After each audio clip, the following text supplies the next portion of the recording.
10वां अध्याय। श्री कृष्ण का द्वारका गमन। शौनक जी ने पूछा, धार्मिक शिरोमणि महाराज युधिष्ठिर ने अपने पैतृक संपत्ति को हड़प जाने के इच्छुक आतताइयों का नाश करके अपने भाइयों के साथ किस प्रकार से राज्य शासन किया और कौन कौन से काम किए, क्योंकि भोगों में तो उनकी प्रवृत्ति थी ही नहीं। सूत जी कहते हैं, संपूर्ण सृष्टि को उज्जीवित करने वाले भगवान श्री हरि परस्पर की कलह अग्नि से दग्ध कुरुवंश को पुनः अंकुरित कर और युधिष्ठिर को उनके राज्य सिंहासन पर बैठाकर बहुत प्रसन्न हुए। भीष्म पितामह और भगवान श्री कृष्ण के उपदेशों के श्रवण से उनके अंतःकरण में विज्ञान का उदय हुआ और भ्रांति मिट गई। भगवान के आश्रय में रहकर वे समुद्र पर्यंत सारी पृथ्वी का इंद्र के समान शासन करने लगे। भीमसेन आदि उनके भाई पूर्ण रूप से उनकी आज्ञाओं का पालन करते थे। युधिष्ठिर के राज्य में आवश्यकता अनुसार यथेष्ट वर्षा होती थी। पृथ्वी में समस्त अभीष्ट वस्तुएं पैदा होती थी।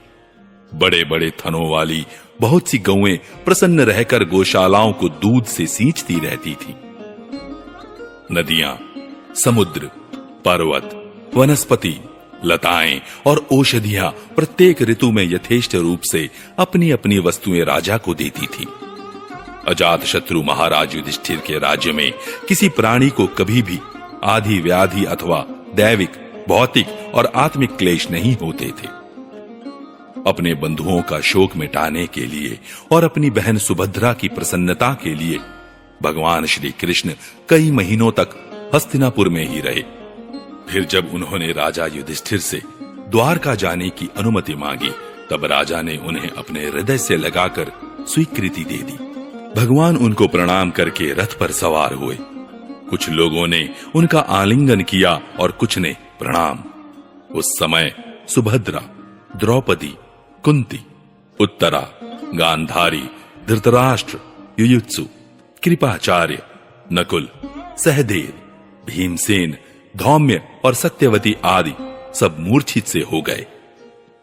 वे शारंग पाणी श्री कृष्ण का विरह नहीं सह सके।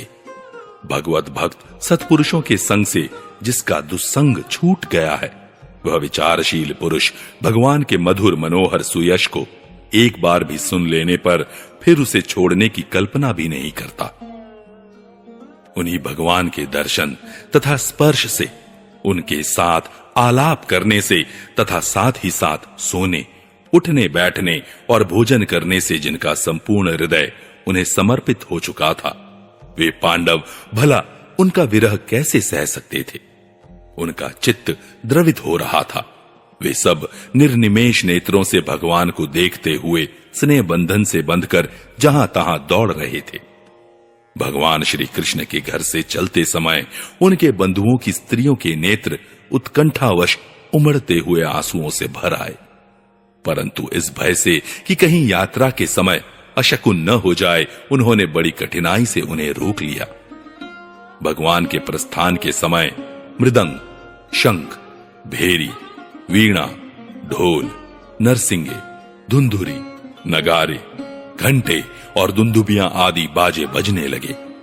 भगवान के दर्शन की लालसा से कुरुवंश की स्त्रियां अटारियों पर चढ़ गईं और प्रेम, लज्जा एवं मुस्कान से युक्त चितवन से भगवान को देखती हुई उन पर पुष्पों की वर्षा करने लगी।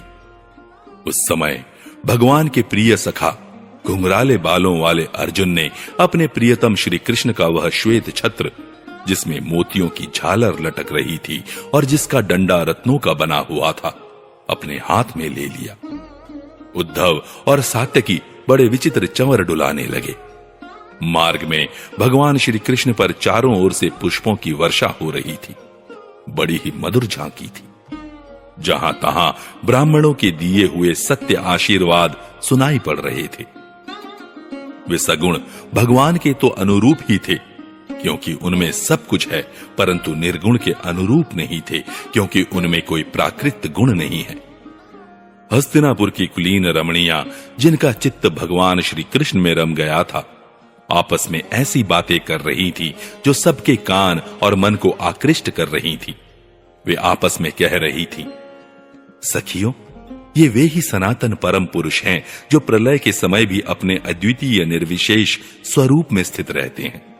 उस समय सृष्टि के मूल ये तीनों गुण भी नहीं रहते। जगदात्मा ईश्वर में जीव भी लीन हो जाते हैं और महत्त्ववादी समस्त शक्तियां अपने कारण अव्यक्त में सो जाती हैं। उन्होंने ही फिर अपने नाम रूप रहित स्वरूप में नाम रूप के निर्माण की इच्छा की तथा अपनी काल शक्ति से प्रेरित अप्रकृति का, जो कि उनके अंशभूत जीवों को मोहित कर लेती है और सृष्टि की रचना में प्रवृत्त रहती है, अनुसरण किया और व्यवहार के लिए वेदादि शास्त्रों की रचना की। इस जगत में जिसके स्वरूप का साक्षात्कार जितेंद्रिय योगी अपने प्राणों को वश में करके भक्ति से प्रफुल्लित निर्मल हृदय में किया करते हैं, ये श्री कृष्ण वही साक्षात परम ब्रह्म है। वास्तव में इन्हीं की भक्ति से अंतःकरण की पूर्ण शुद्धि हो सकती है, योगादि के द्वारा नहीं। सखी, वास्तव में ये वही हैं जिनकी सुंदर लीलाओं का गायन वेदों में और दूसरे गोपनीय शास्त्रों में व्यासादि रहस्यवादी ऋषियों ने किया है, जो एक अद्वितीय ईश्वर हैं और अपनी लीला से जगत की सृष्टि, पालन तथा संहार करते हैं, परंतु उनमें आसक्त नहीं होते।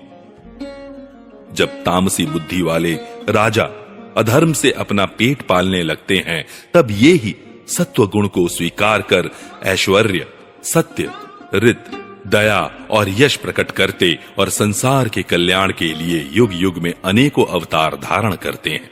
अहो, यह यदुवंश परम प्रशंसनीय है, क्योंकि लक्ष्मीपति पुरुषोत्तम श्री कृष्ण ने जन्म ग्रहण करके इस वंश को सम्मानित किया है। वह पवित्र मधुवन भी अत्यंत धन्य है, जिसे इन्होंने अपने शैशव एवं किशोर अवस्था में घूम फिरकर सुशोभित किया है। बड़े हर्ष की बात है कि द्वारका ने स्वर्ग के यश का तिरस्कार करके पृथ्वी के पवित्र यश को बढ़ाया है। क्यों ना हो, वहां की प्रजा अपने स्वामी भगवान श्री कृष्ण को बड़े प्रेम से मंद मंद मुस्कुराते हुए उन्हें कृपा दृष्टि से देखते हैं, निरंतर निहारती रहती हैं। सखी, जिनका इन्होंने पाणी ग्रहण किया है, उन स्त्रियों ने अवश्य ही व्रत, स्नान, हवन आदि के द्वारा इन परमात्मा की आराधना की होगी, क्योंकि वे बार बार इनकी उस अधर सुधा का पान करती हैं, जिसके स्मरण मात्र से ही व्रजबालाएं आनंद से मूर्छित हो जाया करती थीं। वे स्वयंवर में शिशुपाल आदि मतवाले राजाओं का मान मर्दन करके जिनको अपने बाहुबल से हर लाए थे तथा जिनके पुत्र प्रद्युम्न, सांब, आंब आदि हैं, वे रुक्मिणी आदि 8 पटरानियां और भौमासुर को मारकर लाई हुई जो इनकी हजारों अन्य पत्नियां हैं, वे वास्तव में धन्य हैं, क्योंकि इन सभी ने स्वतंत्रता और पतिव्रता से रहित स्त्री जीवन को पवित्र और उज्जवल बना दिया है। इनकी महिमा का वर्णन कोई क्या करे। इनके स्वामी साक्षात कमल नयन भगवान श्री कृष्ण हैं, जो नाना प्रकार की प्रिय चेष्टाओं तथा पारिजात आदि प्रिय वस्तुओं की भेंट से इनके हृदय में प्रेम एवं आनंद की अभिवृद्धि करते हुए कभी एक क्षण के लिए भी इन्हें छोड़कर दूसरी जगह नहीं जाते। हस्तिनापुर की स्त्रियां इस प्रकार बातचीत कर ही रही थी कि भगवान श्री कृष्ण मंद मुस्कान और प्रेम पूर्ण चितवन से उनका अभिनंदन करते हुए वहां से विदा हो गए। अजात शत्रु युधिष्ठिर ने भगवान श्री कृष्ण की रक्षा के लिए हाथी, घोड़े, रथ और पैदल सेना उनके साथ कर दी। उन्हें स्नेहवश यह शंका हो आई थी कि कहीं रास्ते में शत्रु इन पर आक्रमण न कर दें। सुदृढ़ प्रेम के कारण कुरुवंशी पांडव भगवान के साथ बहुत दूर तक चले गए। वे लोग उस समय भावी विरह से व्याकुल हो रहे थे। भगवान श्री कृष्ण ने उन्हें बहुत आग्रह करके विदा किया और सात्यकी, उद्धव आदि प्रेमी मित्रों के साथ द्वारका की यात्रा की। शौनक जी, वे कुरुजांगल, पांचाल, शूरसेन, यमुना के तटवर्ती प्रदेश ब्रह्मावर्त, कुरुक्षेत्र, मत्स्य, सारस्वत और मरुधन्व देश को पार करके सौवीर और आभीर देश के पश्चिम आनर्त देश में आए। उस समय अधिक चलने के कारण भगवान के रथ के घोड़े कुछ थक से गए थे।